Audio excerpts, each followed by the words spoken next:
आपको दिखता है जो तामीर और तरक्की, चाहे वो हॉस्पिटल हैं, चाहे वो नहरें हैं, चाहे वो ब्रिजेज हैं, चाहे वो स्कूल हैं, चाहे कोई भी डिपार्टमेंट आप देख लें, जो जो चीज़ जम्मू कश्मीर में इन 75 साल में बनी, ये नेशनल कॉन्फ्रेंस के टाइम पे बनी हुई है। दूसरे आए, उन्होंने आपने बनाया कुछ नहीं, लेकिन सिर्फ नुक्ताचीनी की और कुछ नहीं, उससे ज़्यादा कुछ नहीं किया। लेकिन आज जम्मू कश्मीर जो एक वो जम्मू कश्मीर जो आपको दिख रहा है, ये जम्मू कश्मीर नेशनल कॉन्फ्रेंस का बनाया हुआ, शेख साहब से लेके आज उमर अब्दुल्ला सरकार तक, ये सब नेशनल कॉन्फ्रेंस का बनाया हुआ है।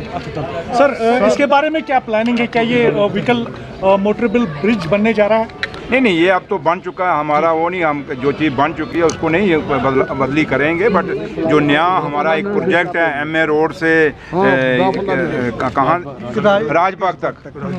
राजबाग तक जो रोड है, हमारा एक नया प्रोजेक्ट है, हम बना रहे हैं उस पर। और ये एक उमर साहब का और हमारी गवर्नमेंट का एक कहीं ना कहीं है कि जम्मू शहर को भी डिकंजस्ट किया जाए और कश्मीर शहर को, क्योंकि दोनों जम्मू कश्मीर बड़ा इम्पोर्टेंट जम्मू कश्मीर है और जम्मू कश्मीर का अपना एक रुतबा है, अपना एक नाम है।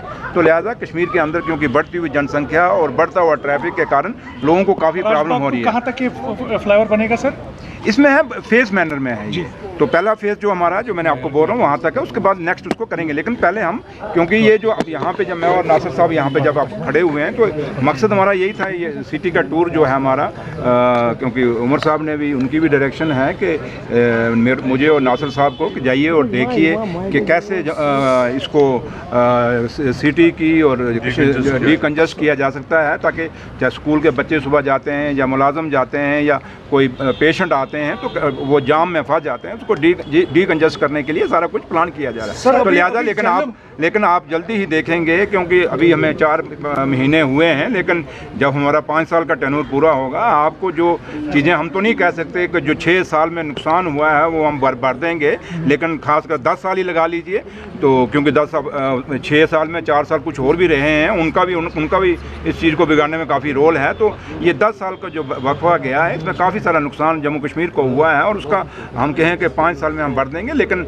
जहाँ तक हमसे हो सकेगा, उमर अब्दुल्ला सरकार का हो सकेगा, हमारा और हमारे लीडर और कायद डॉक्टर फारूक अब्दुल्ला साहब की डायरेक्शन में जितना हमसे बन सकेगा, जो वादे करके हम लोग इलेक्शनों के टाइम में नेशनल कॉन्फ्रेंस सरकार में, हुकूमत में आई है, उमर अब्दुल्ला सरकार आई है, वो वादे एक एक वादा जो हमने किया हुआ वादा पूरा करेंगे। तो लिहाजा कुछ चीज़ें हैं कि आपको इस शहर के बारे में, जम्मू से, कश्मीर से, आप इसको कैसे देखते हैं? और दूसरा है कि क्या आप समझते हैं कि नेशनल कॉन्फ्रेंस को कमज़ोर करने की, स्पेशली गवर्नमेंट को कमज़ोर करने की कोशिश की जा रही है? So how would you react?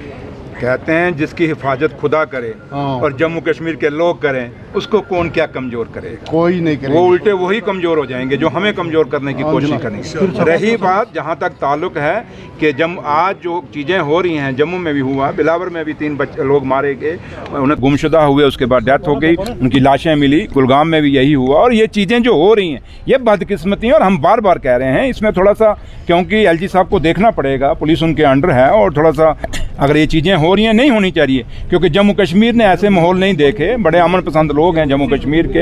ये वो है जम्मू कश्मीर जहाँ शेर और बकरी ने गेटा पानी पिया है। तो लिहाजा उम्मीद यही करेंगे कि ये जो हमारे लोग हैं, जो नौजवान छोटे छोटे बच्चों की जानें जा रही हैं, जब बड़ों की जा रही हैं, नहीं जाएंगी, और जम्मू कश्मीर के लोग अमन के साथ रहना चाहते हैं और वो अमन से रहना चाहेंगे। और इसलिए यही उम्मीद करेंगे कि ये चीज़ें रुकेंगी और इस पर जो डेथ्स हुई हैं, इन पर कोई क्योंकि पुलिस को जो है इसमें उसमें इन्वेस्टिगेट करेगी और जो सच का सच है वो सच सामने लाएगी। अगर कोई किसी ने कहीं कुछ किया है तो उसको सख्त से सख्त सज़ा मिलनी चाहिए और सरकार इसके लिए पूरी खड़ी है अपने लोगों की हिफाजत के लिए। हमको ये कहे कि हमारे लोग मरेंगे और हम चुप कर देखेंगे, ये कभी नहीं हो सकता। उमर अब्दुल्ला सरकार अपने लोगों की हिफाजत के लिए आई और हिफाजत करने के लिए खड़ी है और हमेशा खड़ी रहेगी। एशियन किड्स बड़ी ब्राह्मणा आपके बच्चों के लिए है एक परफेक्ट चॉइस, क्योंकि यहाँ आपके बच्चों को मिलेगी सेफ्टी के साथ साथ क्वालिटी एजुकेशन। यहाँ आपके बच्चों को मिलेगा एजुकेशन के साथ साथ टॉयज के साथ खेलने का मौका, यानी फुल मस्ती और पढ़ाई भी। साथ ही आपके बच्चे को दिया जाएगा बड़ी LED स्क्रीन के साथ एक्टिविटीज करने का मौका, क्योंकि एशियन किड्स स्कूल में बच्चे नहीं होते हैं बोर। यहाँ आपके बच्चों को करवाई जाएगी इंडोर स्विमिंग पूल में बोटिंग, जबकि एयर कंडीशनर क्लासरूम में बच्चों का मन रहेगा बिल्कुल फ्रेश और तनाव मुक्त। पढ़ाई के साथ साथ बच्चों को खेल गतिविधियों में भी एशियन किड्स करता है शामिल, ताकि बच्चे हर क्षेत्र के लिए रहे तैयार। यहाँ हम मात्र आपके बच्चों को एजुकेशन ही नहीं देते, बल्कि उनके हुनर को भी पहचान देते हैं। रंगारंग कार्यक्रम और बड़ा इंडोर ऑडिटोरियम जहां होती रहती हैं कई प्रकार की एक्टिविटीज। हम आपके बच्चों को एक सोल्जर की तरह भविष्य की चुनौतियों के लिए करते हैं तैयार, जबकि हर क्षेत्र से आपके बच्चों को स्कूल तक लाने के लिए हमारे पास है बेहतरीन ट्रांसपोर्ट फैसिलिटीज। और आपके बच्चे की सुरक्षा को देखते हुए पूरे स्कूल परिसर को CCTV सर्विलांस से किया गया है लैस, ताकि आप पूरी तरह से तनाव मुक्त होकर बच्चों को शिक्षा लेने दें। तो फिर किस बात की है देर, आज ही एशियन किड्स में विजिट करें, क्योंकि हमारे यहाँ एडमिशन ओपन हो चुके हैं और लिमिटेड सीट्स ही अवेलेबल है। हमारा पता है Asian kids near Bharati public school, Bari Brahmana. Mobile number 7006135171 9149725087।